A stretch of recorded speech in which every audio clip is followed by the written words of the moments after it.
asalaamu calaykum waraxmatullaahi tacaala wabarakaatu idilahaantiinba saaxiibayaal meel walbood naga daawanaysaan ku soo dhowaada wararka shabakadda warbaahineed ee birmad t v oo si maalinla aad uga daawataan bartaan youtube-ka ku leenahay ee birmad qodobada wararkeenna aad ku maqli doontaanna hadduu eebbo weyne raalli ka noqdo waxaa qayb ka mid noqon doona madaxweynaha jamhuuriyadda federaalka ee soomaaliya mudane maxamed cabdulaahi farmaajo oo shaaciyey goorta iyo goobta shirka dowladda federaalka ee soomaaliya iyo sidoo kale madaxda dowlad goboleedyada soomaaliya u dhexeeya jubbaland oo qaadacday xeerka doorashooyinka ee horyaalla baarlamaanka soomaaliya waxa ayna taageertay qoraal guddoonka aqalka sare ay ka qaateen xeerasha lagu muransan yahay ee dhowaanahanba ay ka doodayeen golaha shacabka jamhuuriyadda federaalka ee soomaaliya sidoo kale waxaad maqli doontaan wasiirka wasaaradda arrimaha dibadda ee soomaaliya cawid oo difaacay sababta dowladda soomaaliya ula safatay ethoobiya ugana heelisay dalka masar kuwaas oo ku muransan biyo-xireenka weyn ee laga sameynaya webiga niil ee galbeedka dalka ethoobiya sidoo kale waxaad ku maqli doontaan hadduu eebba raalli ka noqdo turkiga oo jawaab kulul u diray faransiiska iyo xiisadda labada dal oo sii korortay muddooyinkii u dambeysay iyadoona la isku muransan yahay sidii loo wajihi lahaa dagaalka ka socda dalka liibiya qodobadaas iyo kuwo kale ayaad saaxiibayaal jeelkan ku daawan doontaan hadduu eebbo weyne raalli ka noqdee waxaan marka hore si xushmadla kaaga codsanaynaa daawada haddii aad tahay mid hadda nagu soo biiray inaad rukumato ood sabskribe saarto barta aan youtube-ka ku leenahay ee birmad si aad ula socoto wararka iyo dhacdooyinka kale ee caalamka ugu xiisaha badan oo si maalinla ugu soo gudbinno waxaan ku bilaabay madaxweynaha jamhuuriyadda federaalka ee soomaaliya mudane maxamed cabdulaahi farmaajo ayaa ku casuumay madaxweynayaasha dowlad goboleedyada iyo guddoomiyaha gobolka banaadir ahna duqa caasimadda muqdisho inay ka soo qayb galaan shirka golaha amniga qaranka oo ka dhici doona magaalada caasimadda ee muqdisho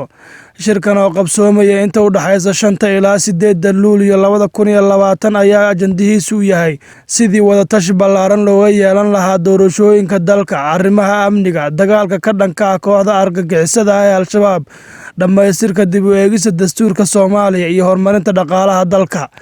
casuumaadda madaxweyne farmaajo ayaa imaanaysa dhowr maalmood kadib markii madaxda dowladda iyo sidoo kale madaxda maamul goboleedyada ay shir hordhac ah ku yeesheen aaladda muuqaalka ee zoomkaas oo looga tashanayay qabsoomidda shirkaasi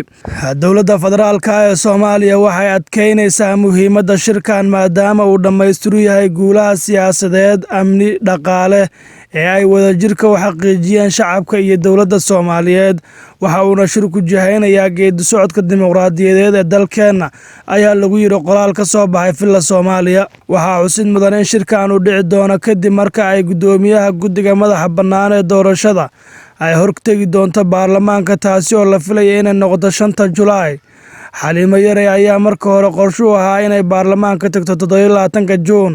hase ahaatee waxaa dib loogu dhigay toddobaadka xorriyadda dartiis madaxda dowladda federaalka ee soomaaliya iyo sidoo kale madaxda dowlad goboleedyada soomaaliya ayaa kulan ay iska hor fadhiistaan waxaa ugu dambeysay 2018 shir guud oo ay ku yeesheen magaalada caasimadda waa koonfur galbeed ee baydhabo iyadoo sidoo kale shir aan ajandayaal badan lahayn ka qabsoomay magaalada garowe ee xarunta u ah maamul goboleedka puntland kadib caleemasaarkii madaxweynaha puntland siciid cabdulaahi deni halkaas oo lagu heshiiyey in dowladda federaalka ee soomaaliya iyo sidoo kale madaxda dowlad goboleedyadu ay ka shiraan waxyaabaha dalka muhiimka u ah iyo sidii loo wada shaqayn lahaa balse muddooyinkii dambeba waxaa dowladda soomaaliya khilaaf baahsani kala dhexeeyey dowlad goboleedka puntland iyo sidoo kale jubbaland oo doorashadii ka dhacday jubbaland ay dowladda federaalka ee soomaaliya sheegtay inaysan gebi ahaanba aqoonsanayn balse toddobaadyadii lasoo dhaafay madaxweynaha jamhuuriyadda federaalka ee soomaaliya mudane maxamed cabdulaahi farmaajo ayaa war qoraal ah oo uu soo saaray ku sheegay in madaxweynaha jubbaland axmed islaam axmed madoobe uu yahay madaxweyne ku-meel gaar ah 2 sano taasi oo laga bilaabayo xilligii ay doorashadiisu dhacday ee Agost 2019 wagaag markana jubbaland haddii aynu aadno jubbaland ayaa taageertay qoraal ka soo baxay guddoomiyaha aqalka sare oo lagu sheegay in xeerka doorashooyinka ee horyaalla golaha shacabka uusan ahayn kii saxda ahaa ee lagu heshiiyey qaraarka ka soo baxay guddoomiyaha aqalka sare waxa uu ka turjumayaa arrimo masiiri ah oo saameyn ku leh dowlad goboleedyada ee uu aqalka sare wakiilka ka yahay sidaas darteed dowlad goboleedyadu waxa ay soo dhoweynayaan qaraarka uu soo saaray guddoomiyaha aqalka sare mudane cabdi xaashi cabdulaahi ayaa lagu lagu yidhi qoraal ka soo baxay maamul goboleedka Jubbaland.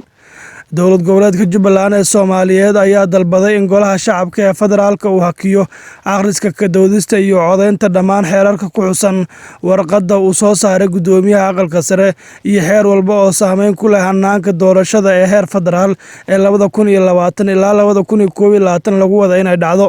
waxaa sidoo kale ay dalbatay in golaha shacabku aanu gudbin xeerarka doorashada iyo xeer kasta oo saameynaya arrimaha masiiriga ah inta laga galayo wadatashi u dhexeeya dowladda federaalka ee Soomaaliya iyo sidoo kale dowladaha xubnaha ka ah. Jubbaland ayaa shaacisay inaysan aqbali doonin qaybna ka noqon doonin fulinta sharci ama xeer doorasho kasta oo ka soo baxa golaha shacabka oo aan ku imaanin wadatashi iyo xal siyaasadeed oo ay wada gaaraan dowladda federaalka ee Soomaaliya iyo sidoo kale dowladaha xubnaha ka ah iyo saamilada siyaasadeed ee qaranka Soomaaliya. beesha caalamka ayaa muddooyinkii u dambeysay waxa ay ku hawlanayd sidii dowladda federaalka ee Soomaaliya iyo sidoo kale maamul goboleedyadu ay kulan isugu iman lahaayeen ugana doodi lahaayeen arrimaha masiiriga ah ee ugu horeyso doorashada Soomaaliya la filayo inay dabayaaqada sanadkan ka qabsoonto guud ahaanba dalka Soomaaliyeed, taasi oo la rabo in lagu soo doorto baarlamaanka dooran doona madaxweynaha jamhuuriyadda federaalka ee Soomaaliya 8 bisha labaad ee sanada 2021 ee fooda inagu soo haysa hadduu raalli ka noqdo. waa hagaag saaxiibayaal, weli waxaad daawanaysaan wararka dunida ee shabakada warbaahineed ee Birmad. fadlan waxaan mar kale kaa codsanaynaa haddii aad tahay daawada hadda nagu soo biiray inaad saarto subscribe bartanadana aad rukumato si aad ula socoto wararka iyo dhacdooyinka ugu xiisaha badan caalamka oo si maalinle ah u soo gudbino. wasiirka wasaaradda arrimaha dibadda Soomaaliya Wasiir Cawid ayaa waxa uu difaacay go'aankii dowladda Soomaaliyeed ay ka qaadatay xeer lagu ansixinayay cidda ay jaamacadda Carabtu taageerada u muujinayso dalka Ethiopia iyo sidoo kale Masar oo isku haya webiga Nile-ka, halkaasoo dowladda Ethiopia ay biyo xiran ka wado. inta badan dalalka xubnaha ka ah ururka jaamacadda Carabta ayaa Masar ku garab istaagay khilaafka ku saabsan biyo xiranka webiga Nile ee kala dhexeeya Ethiopia, balse waxaa go'aankaas ka soo horjeestay Soomaaliya, Jabuuti iyo dowladda Qatar. shiraan caadi ahayn oo wasiirada arrimaha dibadda ee dalalka ku bahoobay jaamacadda Carabta ku yeesheen qaabka muuqaalka ah ayaa lagu soo bandhigay qodob dhigaya in Masar lagu taageero mowqifka ay ku diidan tahay inay la buuxiyo biyo xiranka ay Ethiopia ka sameynayso webiga Nile. qaraar laga soo saaray gabagabadii kulankaasi ayaa lagu sheegay amniga biyaha ee Masar iyo Suudaan uu qayb muhiim u yahay amniga qaran ee dalalka Carbeed. dhanka kale, qaraarka jaamacadda Carabta waxa uu dhigayaa in saddexda dal ee kala ah Masar, Ethiopia iyo Suudaan ay miiska wadahadallada dib ugu soo laabtaan iyada oo la eegayo danaha muhiimka ah ee dalal walba uu ka leeyahay arrintaasi. hase ahaatee, saddexda wadan ee dhinaca goonida ah ka istaagay oo ay ku jirto Soomaaliya ayaa sheegay in go'aankaas uusan wax faa'iido ah u lahayn danaha shacabkooda. warar ayaa sheegaya in saddexda dal ee ku gacan sayray qaraarkan ay yeelan doonaan shir gaar ah oo ay isugu iman doonaan saddexda wadan ee Jabuuti, Soomaaliya iyo sidoo kale dowladda Carbeed ee Qatar.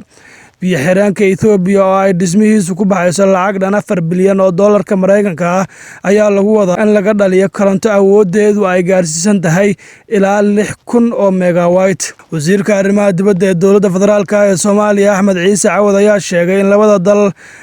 ay saaxiib dhow leeyihiin laakiin ay eegayaan danaha gaarka ah ee darisnimada. annaga mowqifkeen oo ah nala qabeen dalalka aan walaalaha nahay ee Ethiopia iyo sidoo kale Masar waxa uu ahaa in khilaafka ku saabsan biyo xiranka ay dhisayso Ethiopia oo ay isku waafaqi lahaayeen Masaarida iyo Suudaan in lagu dhameeyo wada hadal. qaraarka ay Masar soo bandhigtay wuxuu dhigayaa in Ethiopia aysan buuxin karin biyo xiranka ilaa laga heshiiyo. dowladda Ethiopia heshiis waa ay ogoshahay laakiin waxa diidan tahay in waqti laga dilo wada hadal dheeri ana la qaato, ayuu yiri Wasiir Cawad isagoo warbaahinta u waramaya. isagoo sii wata hadalkiisa ayuu sharaxaad ka bixiyay waxa ay Soomaaliya ku kala dooratay Masar iyo Ethiopia. waxa uuna yiri Ethiopia daris baan la nahay, saaxiib baan la nahay, sidaas darteed wixii dhibaato ah oo Ethiopia gaara annagana waa una soo gaarayaa. Masar saaxiib ayaan la nahay, marka Soomaaliya dan uguma jirto khilaafka dalalkaas dhex mara, ayuu yiri. dhowrkii sano ee la soo dhaafay waxaa socday wadahadallo 3 geesood ah oo lagu doonayo in Masar iyo Ethiopia lagu dhexdhexaadiyo heshiiskooda ku aadan arrinta ay isku hayaan ee webiga Nile. Masar ayaa sheegtay inay ka walaacsan tahay in biyaha lagu buuxinayo biyo-xireenka ay Itoobiya samaynayso uu saameyn ku yeelan doono xaddiga biyaha ee ay ka heli jirtay webigaasi maadaama uu yahay isha keliya ee ay ka aroorto. Laakiin Itoobiya ayaa ku adkaysanaysa inay si degdeg ah u hirgelinayso mashruucaas oo la filayo inuu noqdo biyo-xireenka laga dhalin doono quwadda korontada ee ugu weyn qaaraddan Afrika. Dhowaan ayuu burburay dadaal weyn oo uu hogaaminayay Maraykanku kaasi oo ka dhex waday waan labada dal. Suudaan oo webiga sii maro ka hor inta uusan Itoobiya ku dhammaanin ayaa sidoo kale qayb ka ah wadaxaajoodka labada dal ee ku aadan webiga Naylka. Masar iyo Itoobiya ayaa maalmihii u dambeeyay waxa ay hadallo kulkulul isu marinayeen hawada ama warbaahinta iyagoona mid walba sheegaysa inaysan ka tanaasuleynin mowqifkeeda ku aadan webigaasi. Wasiirka wasaaradda arrimaha dibadda ee dalka Itoobiya Dego ayaa waxa uu sheegay in dowladda Itoobiya ay buuxin doonto ama bishan Julaay nagu soo aadan bilaabi doonto buuxinta webigaasi si looga faa'iideysto awoodda koronto oo laga dhalin doono, taasi oo uu sheegay in dalalka geeska Afrika ama bariga Afrika oo dhan ay quwadda korontadu gaari doonto. Waa hagaag saaxiibayaal, markana aynu aadno Turkiga iyo Faransiiska oo ku aadan khilaafka ee u dhexeeya sida loo wajahayo dagaalka dalka Liibiya ka socda. Wasiirka arrimaha dibadda Turkiga ayaa sheegay in mowqifka Faransiisku uu yahay inuu iska indhatirayo xaqa sharciga ee Turkigu u leeyahay bariga Mediterranean-ka, isla markaasina damaciisa xagjirka ah uu dhaawacayo nabadda iyo xasilloonida gobolka. Hadalkan ayaa yimiday iyadoo dhowaanahan ay sii kordhaysay xiisadda u dhaxaysa Paris iyo Ankara ee ku saabsan waddanka Liibiya. Wasaaradda arrimaha dibadda ee dalka Turkiga waxa ay madaxweynaha Faransiiska Emmanuel Macron ku boorisay inuu joojiyo tallaabooyinka khatarta gelinaya amniga iyo mustaqbalka Liibiya, Syria iyo sidoo kale bariga Mediterranean-ka, badalkeedna uu sameeyo hannaan wadaxaajood ah. Faransiiska oo aan xeeb ku lahayn Mediterranean-ka waa in uu fahmaa in u dhaqanka sidii dal xeeb ku leh aysan xaq u siinaynin go'aaminta arrimaha gobolka. Nasiib darro waa ay iska caddahay muddo fog in Faransiisku uusan doonaynin inuu hormaro bariga Mediterranean-ka u qiimeeyo si dhexdhexaad ah oo caafimaad qabto leh,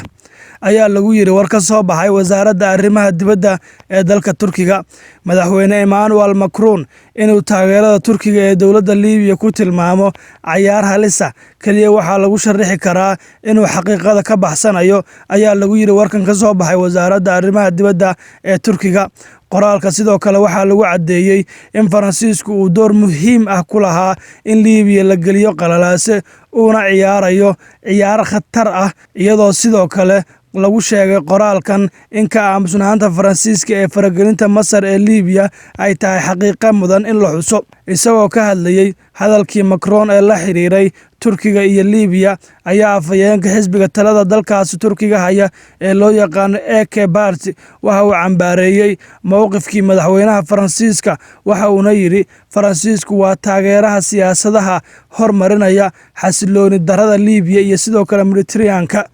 Dadka Liibiya ayaa go'aamin doona mustaqbalka Liibiya, Faransiisku ma go'aaminayo, ayuu afhayeenku hadalkiisa ku sii daray. Siyaasadda Macron ayaa taageeraysa mucaaradka isku dayaya inay xadaan sharciyada iyo mustaqbalka dalka Liibiya. Waxaa si cad loo arki karaa kuwa eedeynaya madaxweynaha iyo sidoo kale kuwa ay taageerada Turkiga ee Liibiya hor istaagtay in ay yihiin gumayso cusub.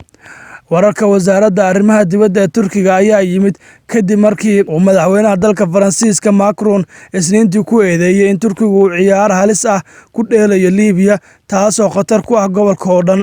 Xiisadda u dhaxaysa Ankara iyo Paris ayaa korortay sanadkii la soo dhaafay markii ay madaxweynaha Faransiiska uu sheegay in haddii aysan NATO jawaab ka bixinin howlgalka argagixiso la dirirka ah ee Turkigu ka wado waqooyiga Syria ay muujinayso in maskaxda xulufadu ay dhimanayso.